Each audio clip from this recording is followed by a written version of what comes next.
es desarrollar la capacidad del alumno de poder reconocer cada idea de un texto, de tal manera que si nosotros manejamos el reconocimiento, hasta dónde llega el texto, de dónde empieza, dónde termina el texto, ya podemos desarrollar también el campo de las lecturas.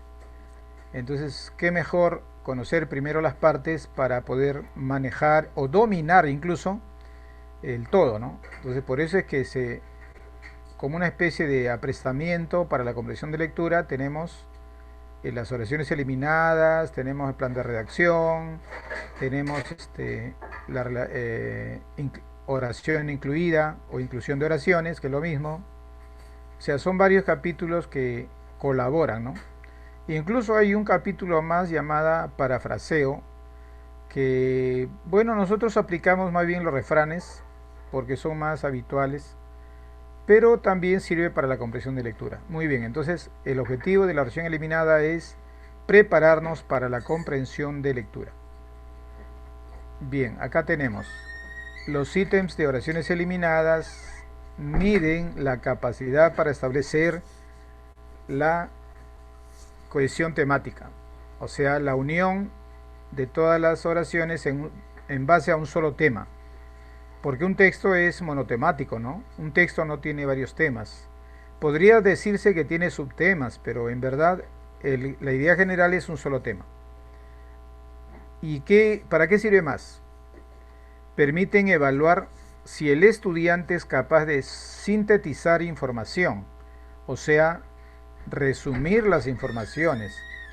Porque ¿no crees tú que cuando uno entiende una oración puede expresarlo de otra forma? Porque lo he entendido, ¿no? Entonces, al expresarlo de otra forma, lo puede hacer de manera más breve. Y al hacerlo de manera más breve, pues lógicamente ha logrado demostrar, sobre todo esto es una demostración, ¿no? De haber entendido. Nadie puede resumir algo que no ha entendido.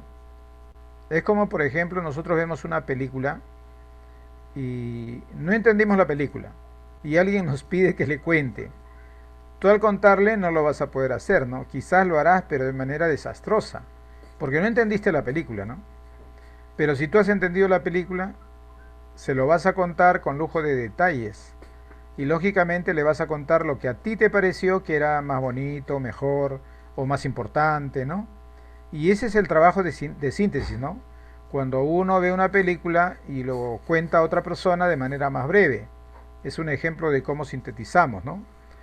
Entonces, ese es por eso que si logramos una síntesis de una oración cualquiera, ya podemos decir o de haber demostrado que hemos entendido la oración. Y esa es una de las otras formas en la cual se trabaja con oraciones eliminadas. Bueno, también dice al sintetizar la información dejando de lado datos contradictorios. Claro, porque si a mí me dan 5 datos y uno no dice lo del tema, sino más bien dice lo contrario del tema, pues yo lo voy a ubicar rápidamente. Yo lo voy a ubicar rápidamente. La otra situación es la siguiente. Puedo encontrarme yo con una oración que nada tiene que ver con el tema. Y en ese caso ya no contradice, pero tampoco se relaciona con el tema de las oraciones. Por lo tanto, ahí podría decir yo que son incoherentes. Esa sería la idea, ¿no? Incoherentes. Ya. Entonces serían incoherentes. Ahora, la otra es, ¿qué pasa si yo tengo 5 oraciones y las 5 oraciones tienen el mismo tema? Entonces el problema sería, ¿a quién voy a eliminar? ¿Sí o no? ¿A quién voy a eliminar si todos dicen el mismo tema? Ah, pero hay oraciones que repiten la idea de otras oraciones. Es lo que nosotros llamamos redundancia, ¿no? Es lo que llamamos redundancia. Y cuando hay redundancia también hay dos tipos. Uno que repite lo mismo de otra oración. Esa es una redundancia simple, ¿no? Pero hay otros en las cuales de una oración hay una parte repetida, una parte nada más de la oración. Eso también es un tipo de redundancia. pero también le podríamos llamar una oración que está incluida también. Bueno, vayamos a más ejemplos, ¿no?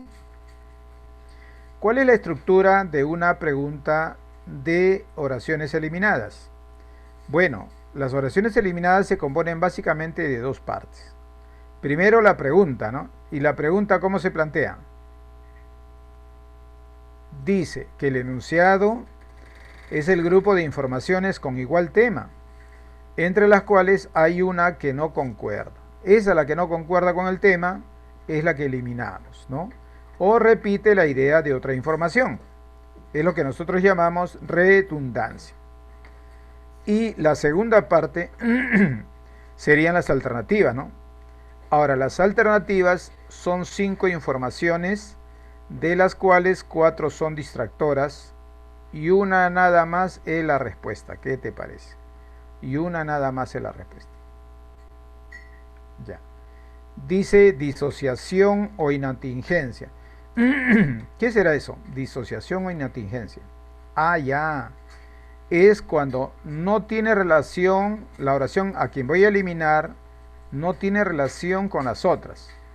Entonces, ¿qué decimos acá? Que se elimina la información cuyo contenido expresa una idea incoherente, ese es el término. Incoherente que no se relaciona, ¿no?, con el tema de las otras informaciones. Por ejemplo, si estamos hablando del deporte, ¿no?, y alguien viene y nos habla sobre cocina, pues es una persona que actúa de manera incoherente, porque el tema de la conversación es el fútbol en este caso, ¿no? Y al traernos un tema culinario o de la cocina, pues se mostraría de manera incoherente. No tiene el mismo tema, pues. Claro. Ahora, es el criterio que elimina al enunciado ajeno al tema del ejercicio o texto, ¿ya? Ese sería disociación, inatingencia, o que no tiene nada que ver con el tema común de las otras oraciones. Bien, vamos entonces a el ejemplo. Aquí está el ejemplo. La paz que desde hace días anhelaban los vecinos por fin llegó. ¿Por qué unos vecinos querrían la paz? Ah, la discoteca que diariamente les causara un malestar fue clausurada. Eso es lo que le ocasionaba a esos vecinos el malestar, ¿no? O sea, la bulla de la discoteca. Dice, los turistas visitan con frecuencia los centros de diversión. Ahí no están hablando de los vecinos y su malestar, tampoco de la discoteca, que es el malestar, en la 3. Y la 4 dice, fue cerrada por no contar con licencia de funcionamiento. ¿A quién cerraron? A la discoteca, que es lo que le perturbaba a los vecinos. En la 5, además deberá pagar una multa de 8.000 nuevos soles. ¿Quién va a pagar? ¿Los turistas? No. Quien debe pagar una multa es quien ha cometido un delito. O sea, la discoteca por no tener su licencia de funcionamiento. ¿Te das cuenta cómo todos hablan del tema de aquello que le aqueja a los vecinos, que viene a ser una discoteca bullera, ¿no?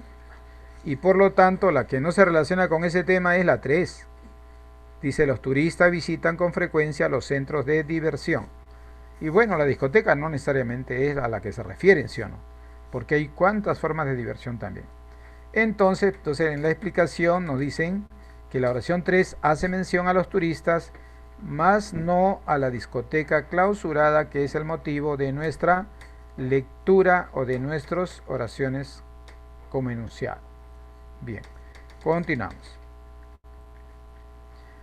Redundancia. Acá vamos a hablar ahora de la redundancia. Dice, se elimina la oración cuyo contenido está expresada con mayor precisión. De repente hay otra oración que dice lo mismo, ¿no?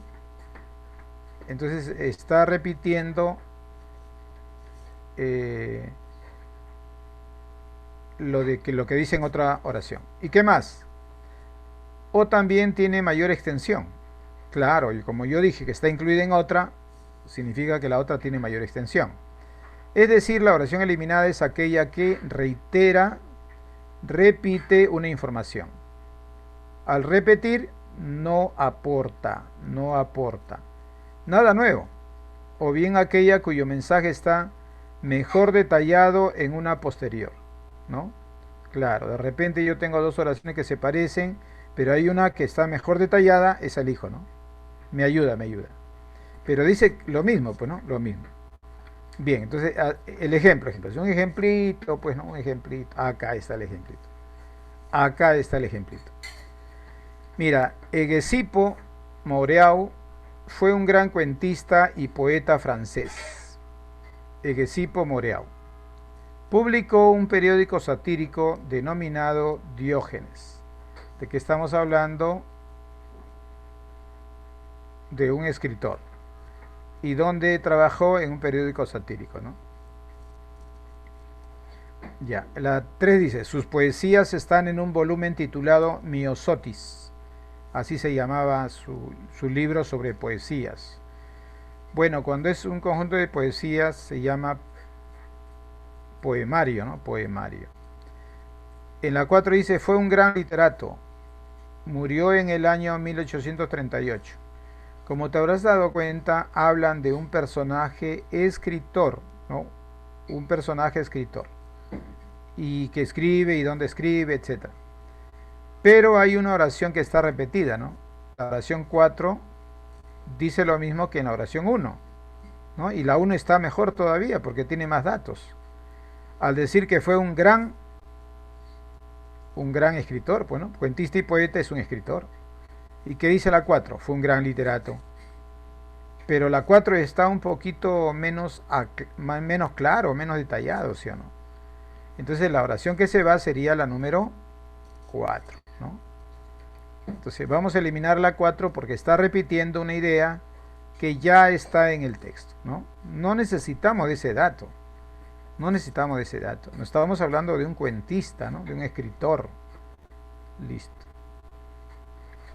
Vamos ahora al tercer caso llamado de contradicción. ¿Cómo es eso? Lo primero que dijimos era eso, ¿no? Contradicción.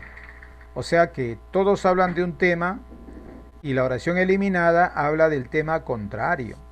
Imagínate que todas las oraciones hablen de la paz y uno habla de la guerra. Lógico que sería la respuesta, ¿no? Y podría pasar también que nos hablen, por ejemplo, de la libertad de prensa. Todos hablan de la libertad de prensa. Y una de las oraciones aboga o defiende la idea de que la prensa debe tener un límite y debe ser sancionada y debe ser cerrada si es un periódico o una revista. Se estaría contradiciéndose o no, porque todos hablan a favor de la libertad de prensa. ¿Te das cuenta? Ya, bueno. Entonces, en el caso de contradicción, se elimina la información cuyo contenido expresa una idea opuesta al tema que contiene el grupo de informaciones o que contradice a una de las informaciones, porque a veces no contradice al tema de todas las oraciones. A veces puede ocurrir que no sea así. Ojo, cuando yo digo de contradicción dije bien claro que decía algo en contrario al tema de todas las oraciones. ¿Por qué? Porque yo argumentaba de que todas las oraciones tenían el mismo tema. ¿Ya? Entonces, en ese caso, ¿ya? Pero se puede dar el caso también que haya una oración que por más que tenga el mismo tema que todos, de todas maneras da una idea mucho más particular y la oración que vamos a eliminar contradice solo a esa oración, solo a una. También podría ser, ¿no? Porque está contradiciendo a una de las oraciones. También puede darse ese caso de contradicción, ¿no? Podríamos llamarle contradicción parcial, ¿no? Cualquier nombre, pero la idea es esa. Que puede, la oración eliminada que contradice, puede contradecir a todas las oraciones o a una de ellas. En conclusión, ¿no? En conclusión. Ejemplito. Acá está el ejemplito. Dice, mira, date cuenta que aquí hay 3 oraciones nomás, ¿eh? Quiere decir que todavía continúan 2 oraciones más. Así que vamos a memorizar si es posible o recordar para el momento de resolver. Dice, un país denuncia a otros de hacer uso de las armas biológicas, es decir, atacarlos con virus y bacterias que producen graves enfermedades, ¿no? Se descontroló. En realidad, las armas biológicas no afectan la salud, solo es una exageración informativa estratégica en tiempos de guerra. Bien, ¿por qué? Porque las armas como los virus y las bacterias siempre ha habido en el mundo, ¿eh? Siempre ha habido, claro, siempre ha habido. Nuestro cuerpo también siempre ha hecho frente a ello, ¿no? Excepto, por ejemplo, en el caso de algunos que sí lo superaban, pero no todos los cuerpos. La poliomielitis. La poliomielitis, por ejemplo, es algo que no se pudo afrontar. Había mucha gente que nacía así con esos lastres. Pero bueno, al final se pudo resolver con una vacuna, pues, ¿no? Ya. La 3. Ya en la antigüedad los ejércitos sitiaban las ciudades y contaminaban las fuentes de agua de sus enemigos con cadáveres descompuestos. Porque antes el agua que utilizaba la gente era de los ríos. ¿Y qué pasaba cuando tú estabas en una ciudad donde no pasaba ríos? ¿Sabes lo que hacían? Pues trataban de tener depósitos con agua. O sea, te la tenían que cuidar como el oro, ¿sí o no? Porque no vivían cerca de un río. Y esos depósitos, el enemigo iba y mandaba un cadáver descompuesto, ya sea de un animal, de un ser humano, lo que tengan, pues, ¿no? Y lo descomponían, pues, ¿no? Bueno, esa era una forma de afrontar. Y aquí me hace recordar una obra muy interesante que después ojalá haya tiempo para contarla. La 4 dice, en la actualidad se sabe que las nuevas armas biológicas pueden provocar enfermedades tan graves como la fiebre amarilla o la sífilis, ¿no? Como la fiebre amarilla o la sífilis. Son enfermedades también, ¿no? Si todavía no se ha usado abiertamente, es porque ningún ejército quiere arriesgarse a que el enemigo responda de igual manera. Porque ¿qué pasa cuando alguien crea un virus, ataca a su enemigo, pero el otro enemigo también aprende a hacer virus y le hace la guerra con otro virus? Entonces la verdad que todos salen perdiendo, ¿no? Bueno, entonces acá la explicación sería que la oración 2 contiene una información contradictoria al punto de vista, porque en todo caso está diciendo lo nocivo, lo perjudicial, lo dañino, ojo, lo dañino que es que haya una guerra biológica. Pero acá que dice en la 2, en realidad las armas biológicas no afectan la salud. Está contradiciendo, ¿sí o no?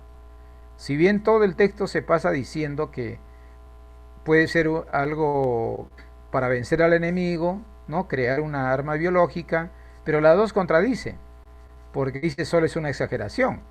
Está contradiciendo la 2. Por eso la respuesta sería la número 2. Bien, chicos, pasamos al método de... ¿Cómo se llama esto? Hoy, ¿cómo puedo hacer eso? Ya bueno. Criterio de desarrollo. ¿Cómo debo desarrollar? Ya vimos las clases o tipos de eliminación. Y ahora pasamos a otros tipos. En verdad, podríamos encontrar muchos tipos de eliminación, ¿eh? Pero los sustanciales son los que ya hemos mencionado. Las demás ya son derivaciones, nada más, ¿no? Y bueno, prosigamos. Dice método de resolución. A ver, no sé qué. Allá, por ejemplo, acá dicen, bueno, si vemos por la historia, escuchen, ¿eh? Si vemos por la historia, ¿cuáles son los dos países que han creado cartas bomba? O sea, carta bomba es que te llega una carta y la persona que te manda no es la que dice ahí en el papel, pero ahí ponen su nombre, como tú lo conoces, bueno, ya sí lo conozco, pues abre la carta. Abre la carta y ahí surge una explosión. El contacto del elemento que está dentro de la carta con el oxígeno hace que explosione. ¿Eso dónde lo crearon? Estados Unidos.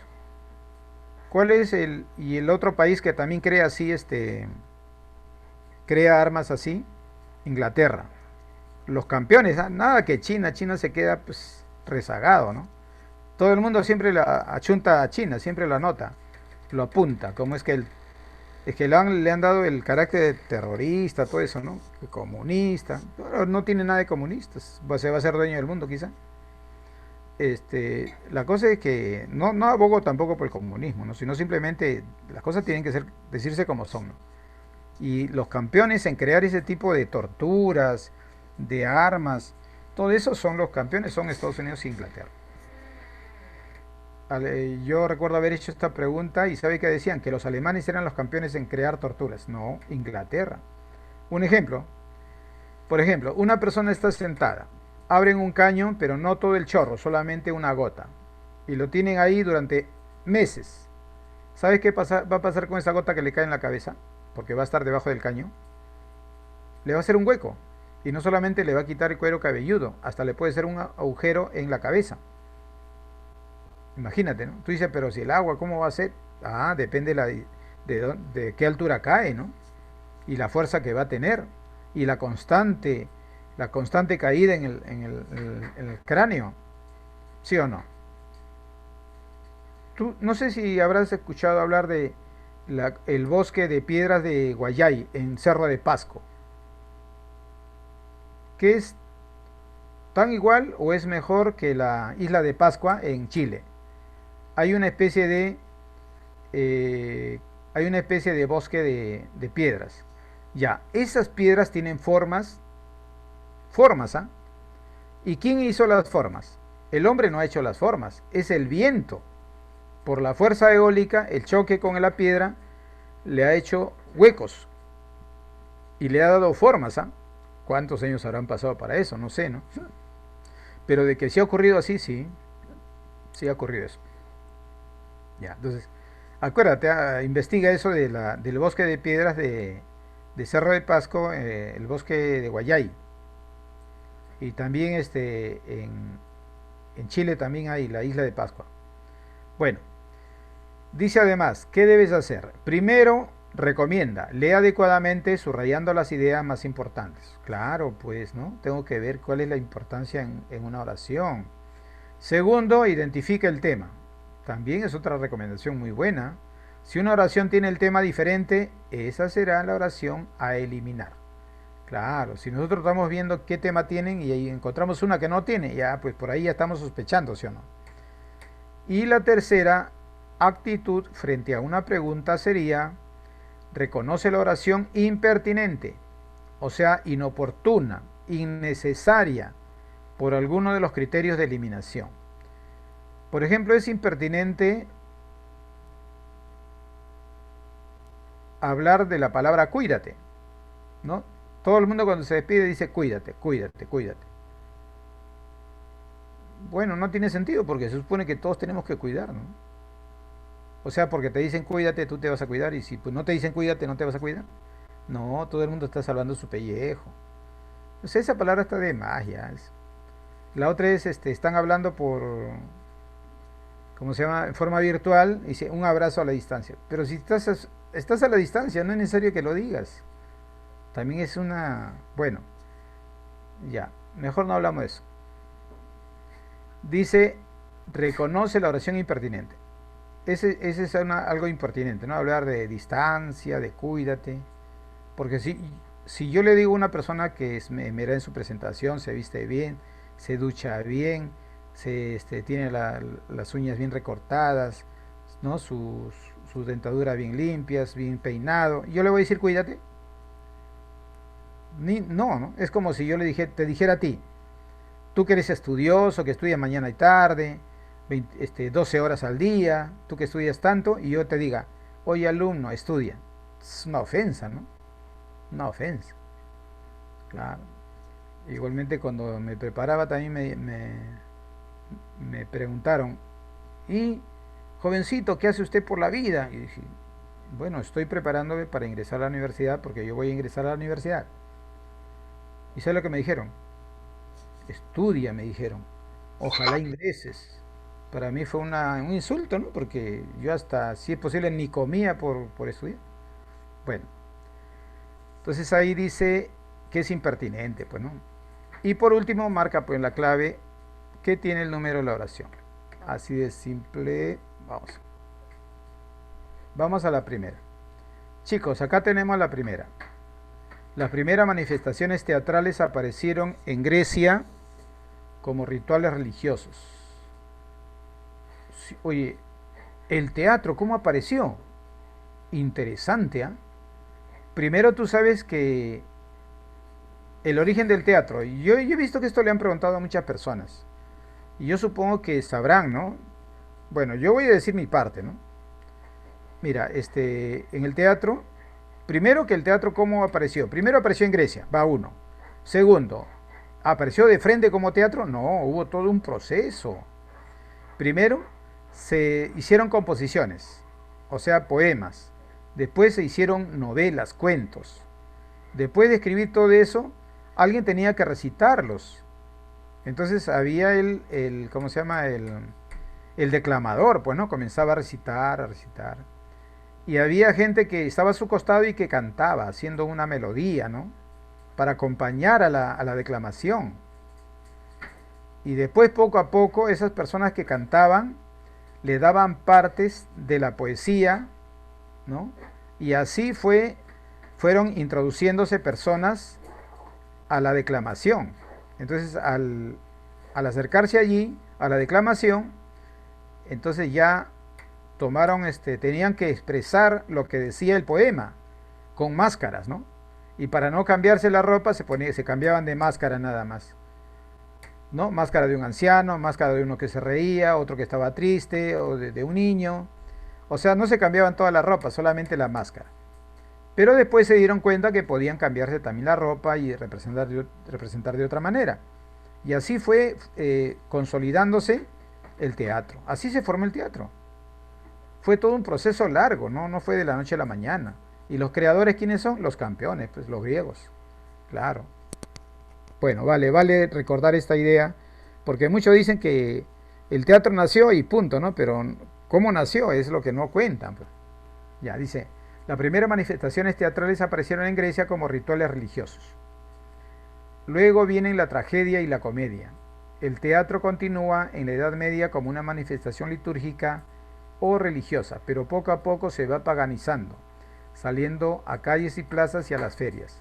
Las plazas pequeñas o grandes devinieron en el espacio ideal para las manifestaciones teatrales. Durante el romanticismo, el drama romántico y la comedia son reflejo de la vida cotidiana para luego transformarse en un teatro con ideas sociales, morales y políticas.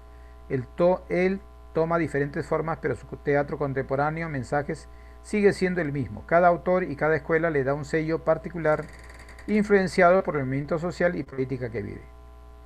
¿Qué te parece? Nos están hablando del origen del teatro.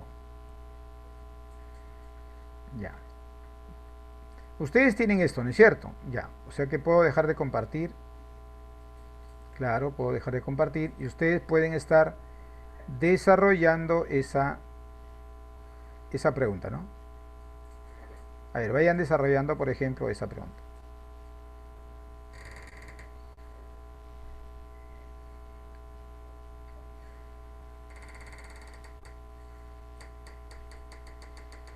Las primeras manifestaciones teatrales, ¿no? Teatrales.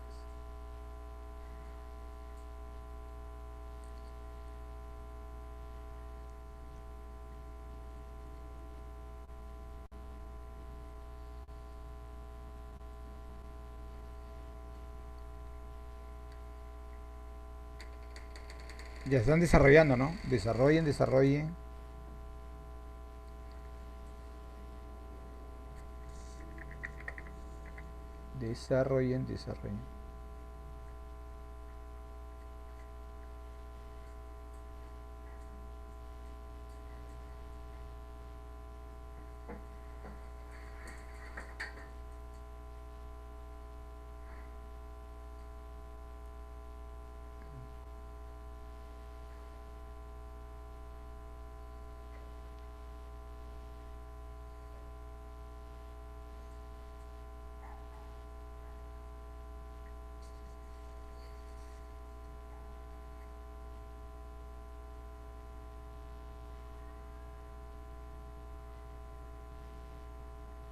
Ya, muy bien, muy bien. Ya, la respuesta.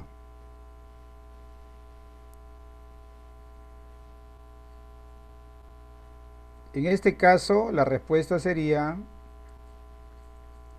la letra C.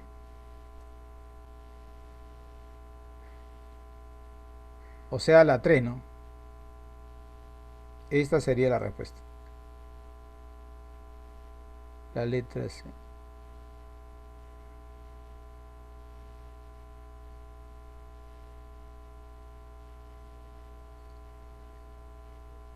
Ahí estaría. Esa sería la respuesta. Las plazas pequeñas o grandes devinieron en el espacio ideal para las manifestaciones teatrales. En verdad ahí no está hablando del origen, ¿no?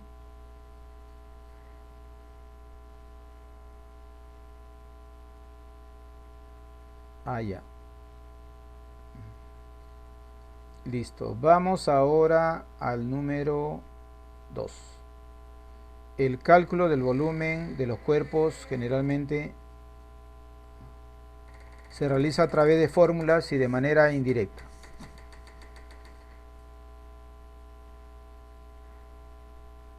Ya, si informan, estaría bueno, ¿no?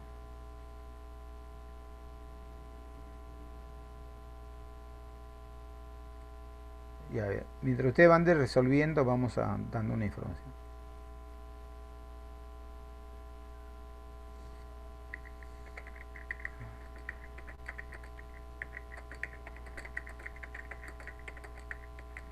Por si acaso, revísalo de nuevo, alumna. Por si acaso, revisa de nuevo, de repente ya llegó. Puede ser que no haya llegado todavía, ¿no? Ya. Seguimos. Acá dice, el cálculo del volumen de los cuerpos generalmente se realiza a través de fórmulas y de manera indirecta. Por ejemplo, el volumen de un cono se determina multiplicando la tercera parte del área de su base por su altura.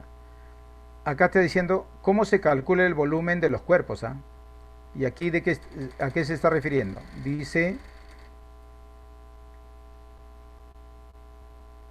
se aplica mediante fórmulas y también de manera indirecta. Chicos, ¿se ve así o amplío la...? Creo que amplío, ¿no? No sé si aquí... Ah, no, aquí ya no voy a poder marcar. No, ahora está normal. Vamos a ver cómo los hago entender. A ver.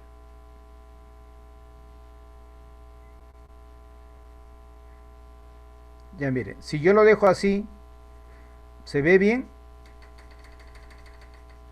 Claro, para poder marcar, porque no se puede marcar si no. ¿Se ve normal? Sí. Ah, ya. No se ve muy chiquito. Ya, bueno. Entonces dice que el cálculo del volumen de los cuerpos generalmente se realiza a través de fórmulas. O sea, ¿cómo se calcula el volumen de los cuerpos, no? Y en la segunda oración dice, por ejemplo, el volumen de un cono se determina multiplicando la tercera parte del área. Incluso habla de altura, habla de, ¿no? Y la tercera dice la palabra calcular como sinónimo de considerar es reflexionar sobre algo con atención. Ya, te das cuenta que un lenguaje... un segundito, un segundito.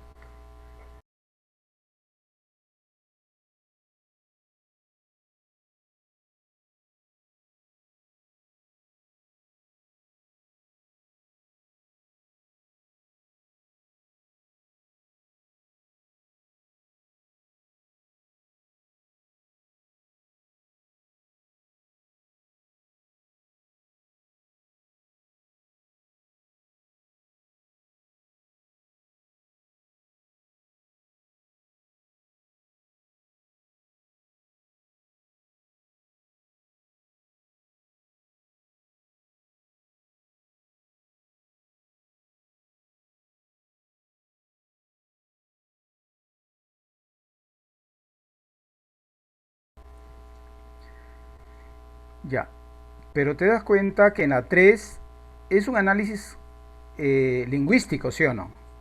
La 3 es un análisis lingüístico. Y acá en la 4 dice, en el caso de los cuerpos regulares, el cálculo de su volumen, otra vez estamos hablando de calcular el volumen. Este es un término matemático, ¿sí o no?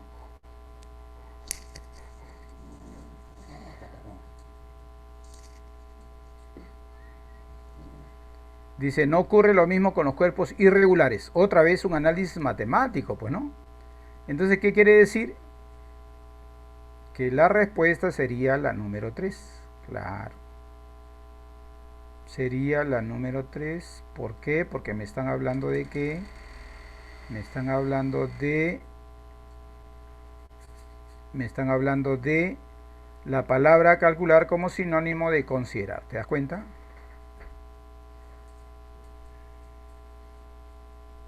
Bueno, por lo visto no se puede hacer así. Ya, vamos a la... Y ahora sí.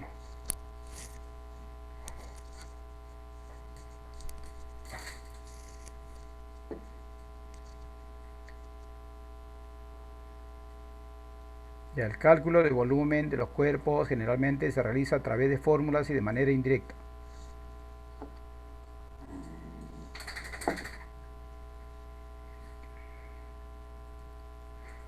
Ya, listo, ya marcamos A. Vamos a ver qué tal sale con los que sigue. Acá la 3. En la superficie terrestre, disculpen, existen dos áreas cuyas temperaturas en muchos casos no superan los 0 grados centígrados y donde los mares contienen grandes masas de hielo flotante. O sea, está hablando de los témpanos o iceberg, ¿no? O icefield, también se llama icefield. Iceberg, icefield o témpanos. Contiene grandes masas de hielo flotante. Está refiriéndose a la formación de sólidos, ¿no? De sólidos en la masa terráquea, ¿no? La 2 dice, los mares polares contienen diversas especies de animales y plantas que sirven de alimentos a las ballenas. Y la 3, estas áreas corresponden a los círculos polares ártico y antártico. Y la 4, el Ártico está situado a 66,32 al norte del Ecuador. El círculo polar antártico que está situado, o sea, todos están hablando de las zonas polares, ¿no?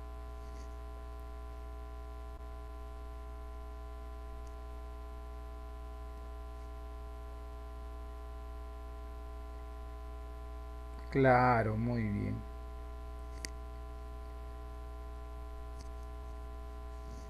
Muy bien, ya están dando sus respuestas ahí, muy bien, la 3, la 2, claro. La número 2 sería en la 3, claro, muy bien, muy bien. Y la forma como podría marcarlo sería mediante esta marcación.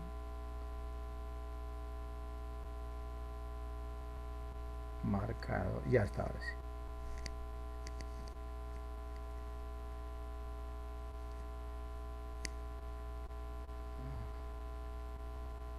Así sería, ¿no? Bueno, hay que marcar todo todavía, ¿no? Ya, bueno, hasta ahí nomás está bien, la 2. Todos hablan de la temperatura, pues, ¿no? Ya, vamos a la 4.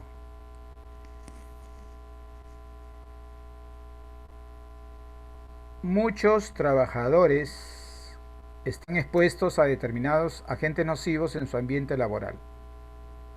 O sea que en el ambiente laboral también hay agentes nocivos, ¿ah? La exposición a dichos agentes pueden originar enfermedades, muchas veces crónicas y terminales. Por ejemplo, si alguien se dedica a la soldadura de maquinarias grandes, su cuerpo está expuesto a altas temperaturas, ¿ah? Sí, entonces tiene que llevar una ropa muy especial, ¿no? Sí, claro. Las causas de este tipo de patologías pueden ser físicas, químicas o por radiaciones. La protección de la salud mediante el uso de equipos protectores es importante.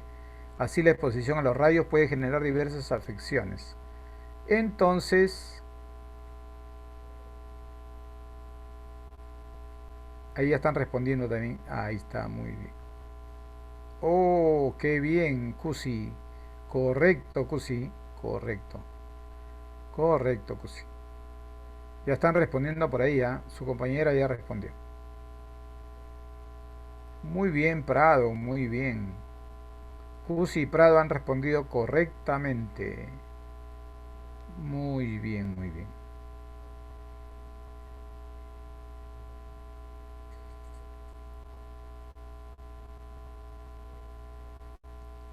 O sea, en verdad, ¿de qué están hablando?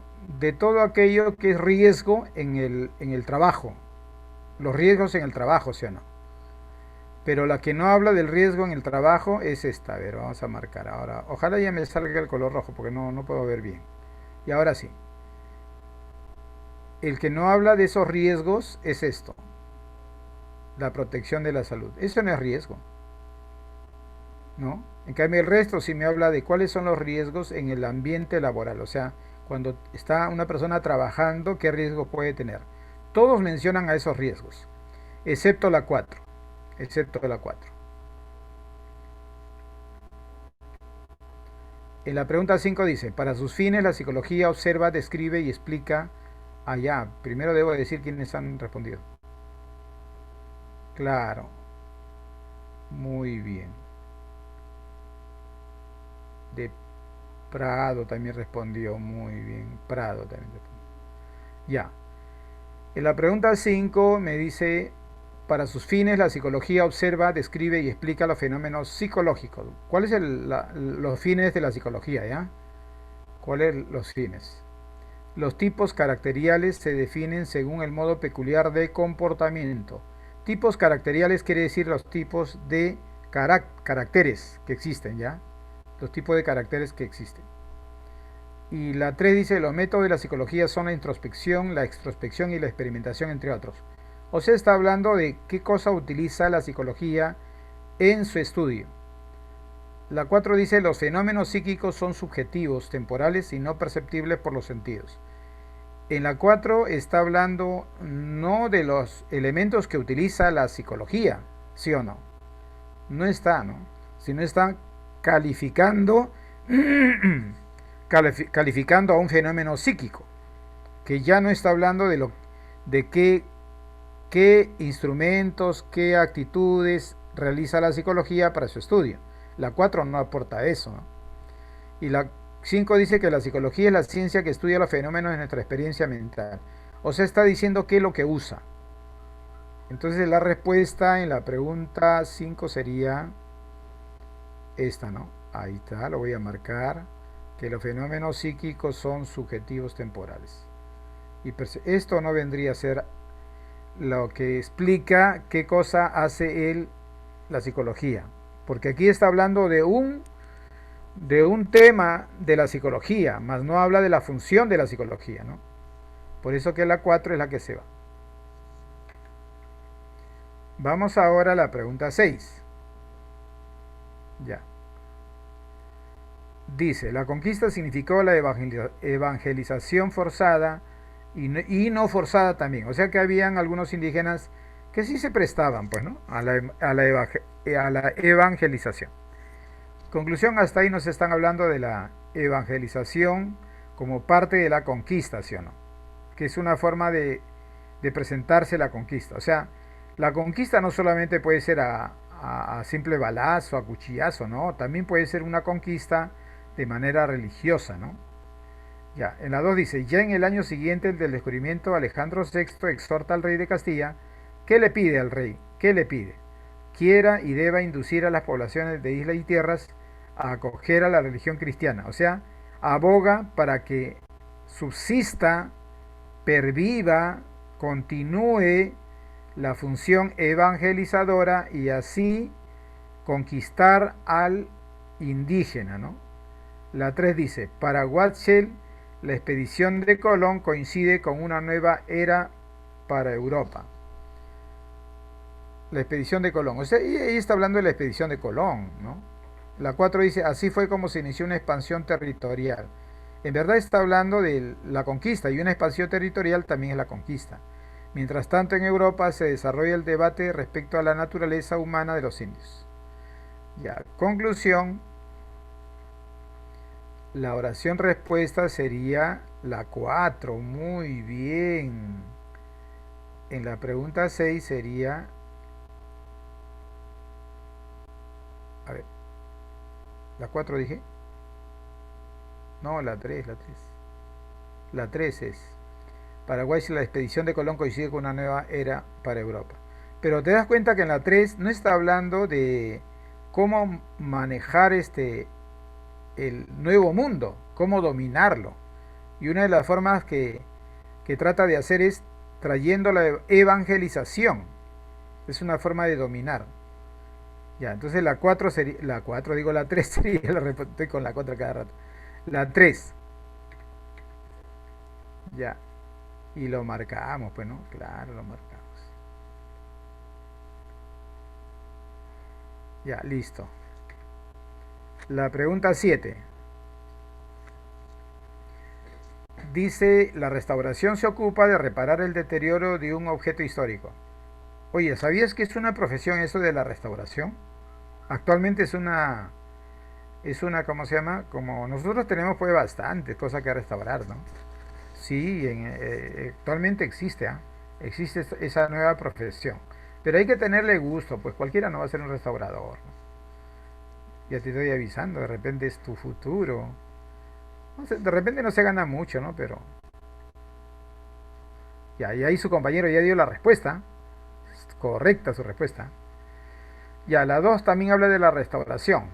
Es una actividad que está orientada a interrumpir el proceso de deterioro. Ah, muy bien, está hablando de la restauración. La 3, en las restauraciones se utilizan técnicas que se dan en función del objeto que se va a reparar. También está hablando de la restauración. En la 4, además de reparar, ¿reparar qué cosa es? Restaurar, ¿sí o no? El propósito es devolver el aspecto original de dicho objeto histórico. Entonces, ¿qué quiere decir? Que la número 5 sería la respuesta.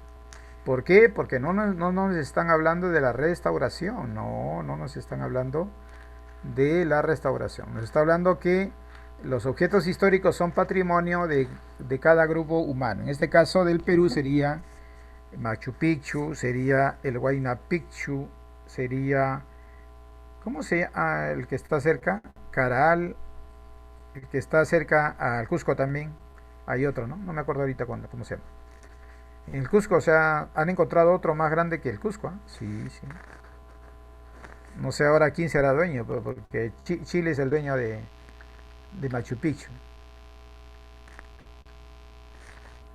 Ahora, ¿quién será dueño del otro? Línea de Nazca, claro. Fenómeno, línea de Nazca. Ya, vamos a la 8. Dice, a la emisión de agua y vapor a gran altura se denomina geyser. El geyser es un fenómeno beneficioso e imprevisible. El geyser es una manifestación de volcanismo atenuado. ¿Qué te parece? La periodicidad de la emisión de géiseres varía. Los géiseres han sido considerados como aguas medicinales. Bueno, calificar.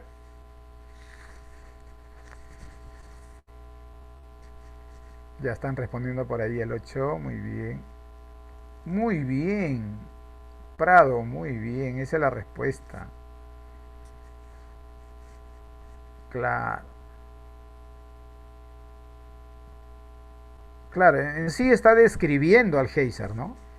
Todos describen al geyser. Pero la 5 no es una descripción, es una opinión. Es una opinión, no es una descripción. Por lo tanto, la respuesta sería la 5. Estamos hablando de la 8. La pregunta 9. Ante la quiebra de valores humanos que supuso la Primera Guerra Mundial, un grupo de intelectuales y artistas plantearon la destrucción de una cultura corrompida. Ajá. Después de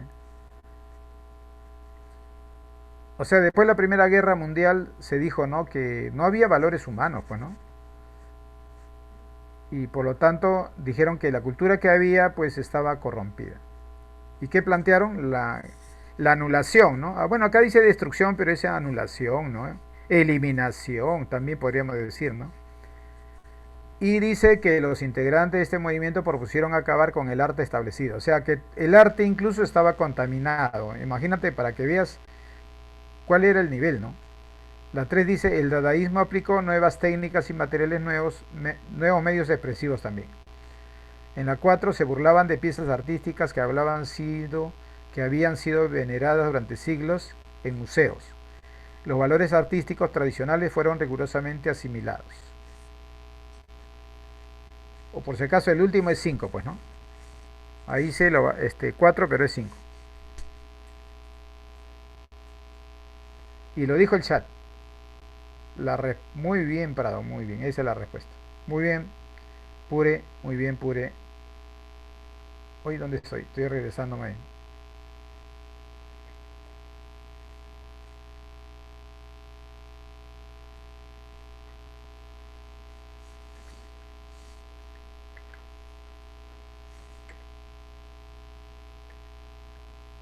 Ah, ya, estamos en la 9, está bien, este es. Entonces en la pregunta 9 pondremos los valores artísticos tradicionales fueron rigurosamente asimilados. Si nosotros está diciendo que hay que destruirlo, en la 4 está, en la 5 está contradiciendo. Estamos hablando de la última, esta es la que vamos a marcar ya, esta. Esta es la respuesta. Borro la 1 porque acá es la 5 nomás. Esta es la respuesta. Entonces está hablando de que hay que destruir, que está corrompido, hasta el arte está corrompido, pero la número 5 es la que está aportando a la idea contraria. Vamos a la 10.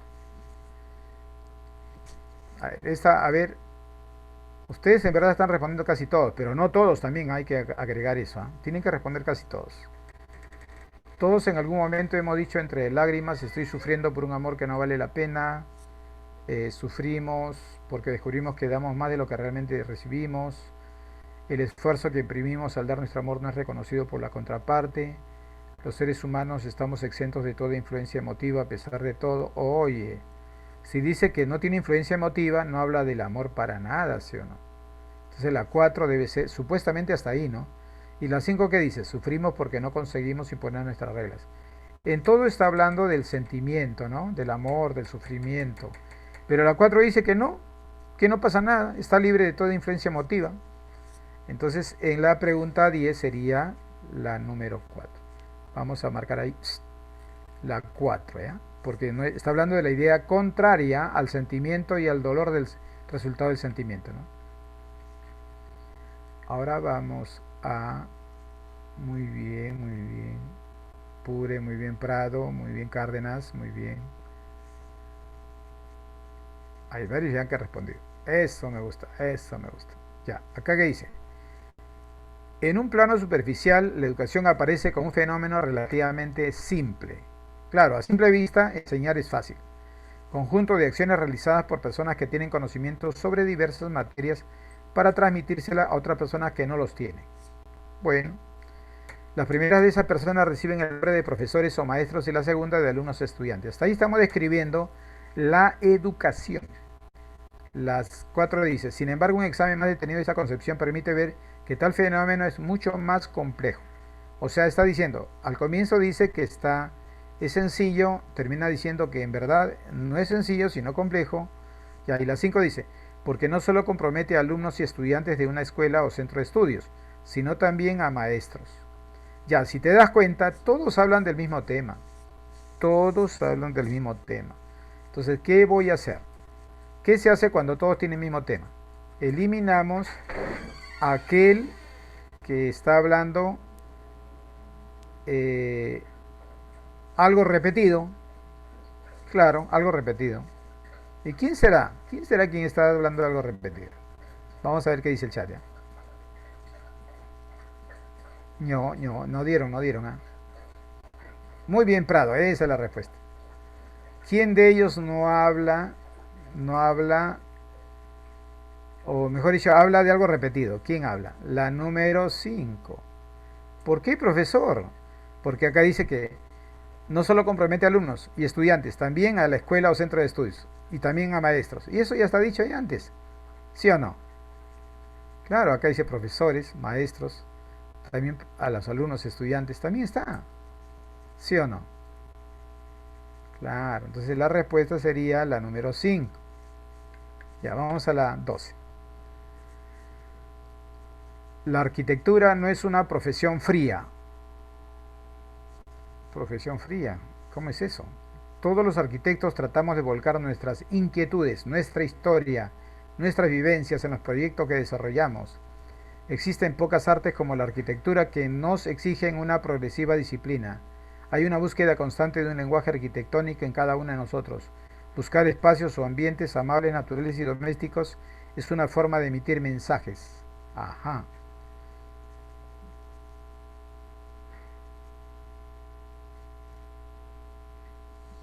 Uy,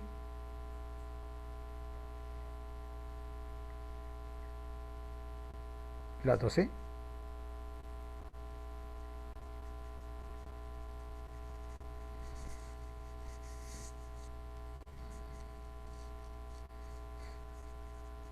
A ver, Vamos a analizarlo bien. Arquitectura, no presión fría. ¿No? Ya. La respuesta es la 3. ¿Por qué? ¿Por qué, profe? ¿Qué pasa, profe? ¿Qué pasa? Pasa, profe. Ahora pues, ahora. Hay que explicarlo, ¿sí o no? Hay que explicarlo. Muy bien, Cusi. Tú sí la acertaste. Muy bien, Cusi. Miren, ¿sabe qué pasa? Que aquí, ¿qué cosa dice? No, no es fría. Inquietudes. ¿Sí o no? 1 y 2 está dentro. Ya, ¿qué dice acá? Lenguaje arquitectónico. Pasar de lo objeto a lo humano, que es el lenguaje. ¿Qué dice acá? Emitir mensajes. Un mensaje lo hace un ser humano. Pero ¿qué dice acá? Hay una búsqueda constante de un lenguaje arquitectónico en cada uno de nosotros. No, acá en la 3. Existen pocas artes como la arquitectura que nos exigen una progresiva disciplina. La disciplina es algo mecánico. No da espacio a la creatividad, al sentimiento, al afecto, al mensaje propio, ¿no? Porque todo tiene que estar dentro de las normas. Eso implica la disciplina. Por eso la 3 es la respuesta. Por esa razón, ¿eh? Por esa razón. Bien. Vamos a la 13. El corazón. Hablemos del corazón. El corazón. ¿Ustedes saben a qué se llama corazón bovino? Claro, tú sabes que la vaca tiene un corazón bien grande, ¿no? Quizá por eso lo utilizan para el anticucho, no sé, no tengo esa certitud. Pero yo te podría decir, hay un corazón llamado bovino que es un corazón que ha crecido de mayor tamaño que el normal. Y le llaman bovino comparando o parangonando al corazón del toro o la vaca. No es normal que sea, cada corazón tiene un determinado tamaño, pues no, pero cuando ya es demasiado ya se llama corazón bovino. A ver, por acá ya están dando la respuesta. Muy bien. Ya. Y acá al decir esta no corresponde a la que tradicionalmente dibujamos.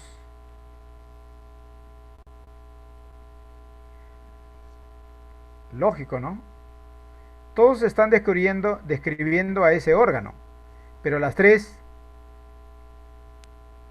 ya no está hablando de eso, está hablando del dibujo, cómo lo representamos, ¿no? Con una parte, dos partes abultadas y termina abajo en punta, y eso ya no es descripción del órgano mismo, ¿sí o no? Por eso marcamos la número 3. ¿Ya? Y en el chat ya también lo han marcado, ¿eh? Muy bien Pure, muy bien Prado, muy bien Cusi, ya lo dijeron ya. Muy bien, muy bien. Ya, vamos a la 14. Uy, nos va a sobrar tiempo, ¿eh? Nos va a sobrar tiempo. Son 17 preguntas y bueno, les hubiese puesto más preguntas, ¿no? Claro. Pero eso nomás sabía, pues. Ya, vamos entonces con paciencia, con tranquilidad. Dice, veo en la muchedumbre a un obrero con un niño, los dos solos, ambos con aspecto abandonado. Hasta ahí no se sabe si es el tema. Al ver al obrero con el niño se me ocurre que hará tan solo un mes que habrá muerto su esposa. Está hablando de una tragedia, ¿no? Un obrero con un niño. Su esposa murió. Uf, qué desgracia. Al niño huérfano le cuidará de momento una vieja en algún sótano donde tendrán alquilado un cuartucho. O el viudo y su hijo habrán ido a algún lugar de la barriada a ver la única pariente, la hermana de la difunta. La mujer estaba casada con un suboficial y vive en una casa independiente. Ya te diste cuenta, ¿sí o no? Las 5. Muy bien Pure, muy bien Cárdenas, muy bien Estrada. Es las 5. Muy bien. Claro, porque ya no está hablando de obrero, está hablando de suboficial. Es otro personaje ya. Vamos a la 15. empieza a sobrarnos un poco de pasado. La verdad es que me causa fastidio el pasado. Ya no sé dónde meterlo ni qué hacer con él, con el pasado. Eso quiere decir que me estoy volviendo viejo. Oh, toca madera, toco madera. Tengo muchas ganas de transmitir toda mi experiencia. Eso es siempre reparador.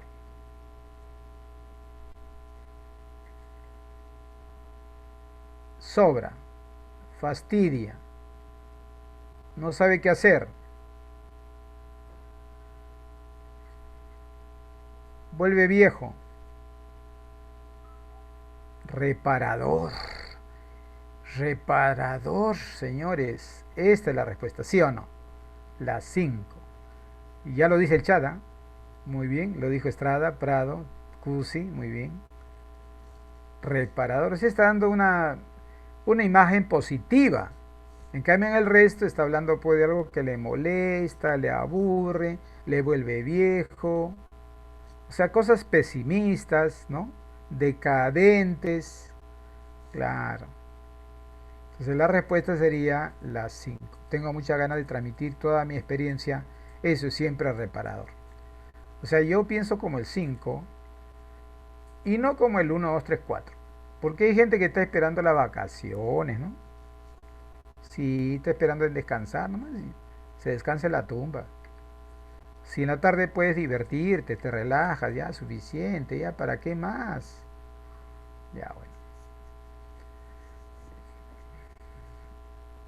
claro, por eso yo no quiero vacaciones ni dolores de cabeza.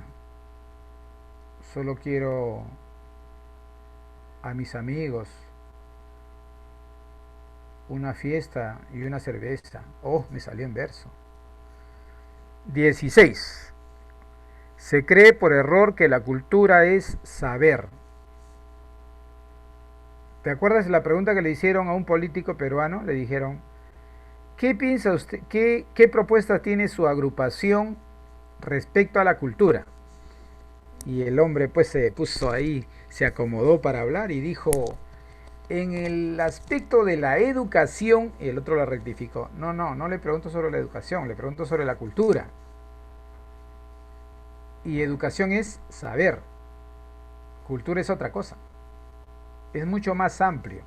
La educación es una porción o segmento de la cultura.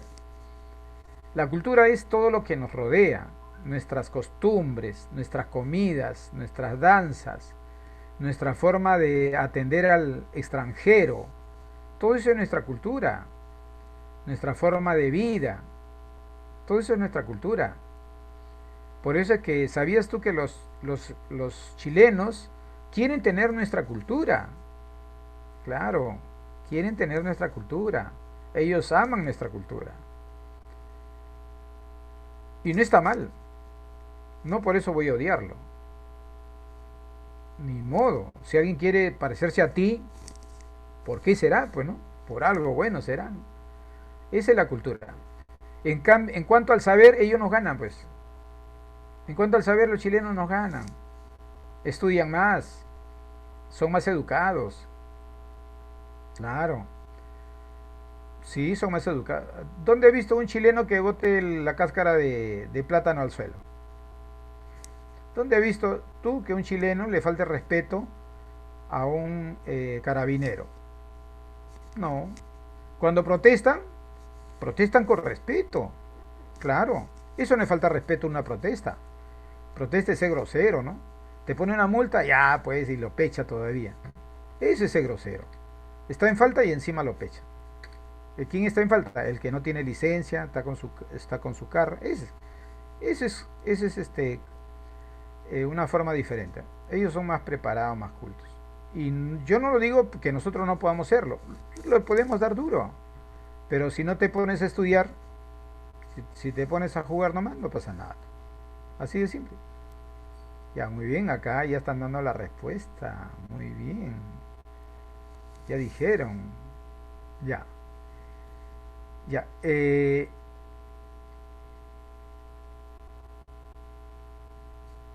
Para que no haya laguna se cubre el agua con hojarasca.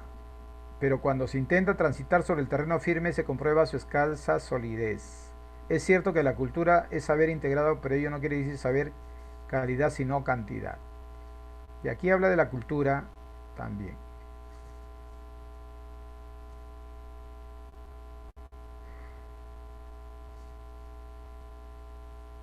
Ya, la respuesta sería la 2, porque cuando dice la 3, pero cuando se intenta transitar sobre el terreno firme, o sea, sobre la cultura misma, se comprueba su escasa solidez, o sea que no se tiene cultura. Por eso que la única que quedaba era la 2. Marcamos la 2. Ya.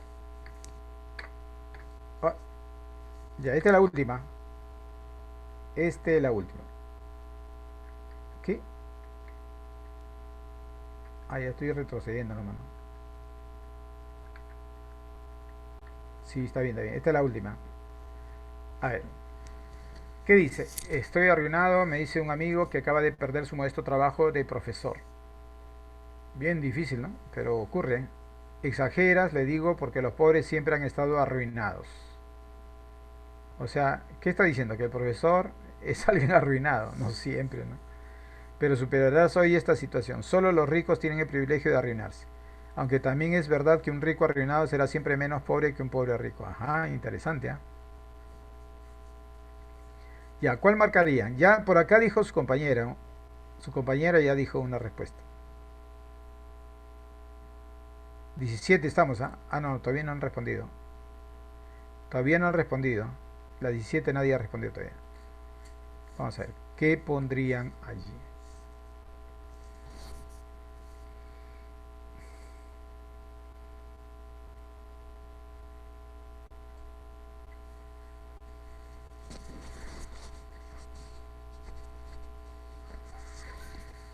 La cosa que está hablando de una persona que se siente arruinada, ¿no?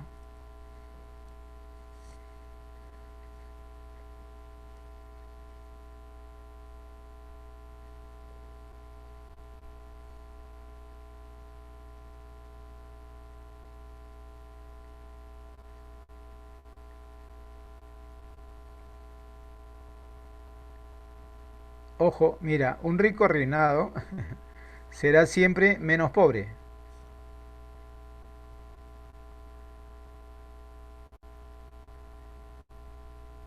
¿Sí o no? Un rico arruinado será siempre menos pobre. Porque el que ya se arruinó como rico le queda la casa, ¿no? Claro. Mínimo sus contactos, claro. ¿Es la 3 o la 4?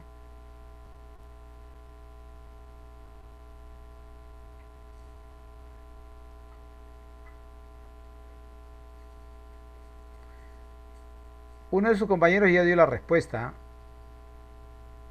Cusi también lo dio pero Flores en todos has puesto. No pues, en privado nada más para que los demás no copien la respuesta. Bueno, no creo que copien tampoco, no creo que sean así. Ya, la retiro, la retiro. Ya, entonces la respuesta sería la número 3. Porque ahí más bien le está dando aliento, ¿no? En el otro dice, oye, resígnate, ¿no? En todas las oraciones más o menos le da una idea que resígnate, claro, que es normal tu situación. Pero acá en la 3 dice, pero superarás hoy esta situación. Entonces ya le está dando una visión contraria a la idea general, ¿no? Bien, chicos, ahí está, Pure, Prado, Flores. Muy bien. Ya, chicos, entonces de esa manera creo que termina. Yo le dije que le iba a poner una musiquita, ¿no? Ojalá que esté listo. Ah, no está listo. Si tenemos tiempo.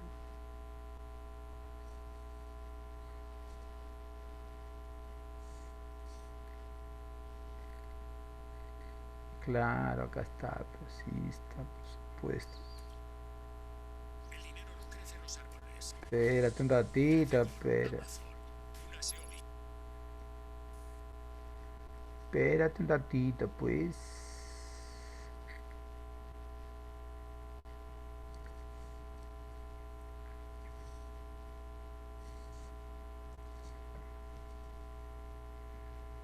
Ya, ¿tienen alguna pregunta, chicos, antes de terminar? ¿Alguna inquietud?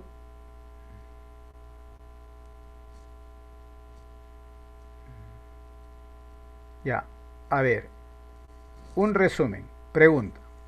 No resumen, sino hay una porción también que nos falta. O que quiero decirles. Escuchen, atiendan, atiendan, atiendan, atiendan. Miren, ¿qué ocurriría si yo en una pregunta me encuentro con una oración que no se relaciona con las demás? Y con una segunda oración que repite la idea de otra. O sea, dos casos en la misma pregunta. ¿Qué te parece? ¿Qué pasaría si ocurriera eso? Ah, ¿tú qué dices? ¿Qué pasaría? ¿Cuál escogerías tú? ¿Cuál escogerías tú? Repito, en la misma pregunta se dan dos casos. El primer caso es que,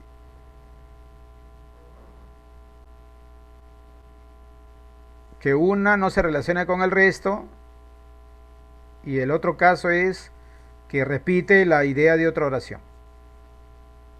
O sea, no hablamos que ninguno de ellos tiene una idea contraria, solamente que una no dice el tema del resto y la otra repite el tema de otra oración. Una repite y el otro no. Claro, el más lejano es el que no tiene nada que ver. Muy bien, Cusi. Ese es el más lejano. Y ese es el que hay que eliminar. Porque a veces, ¿sabes qué ha ocurrido?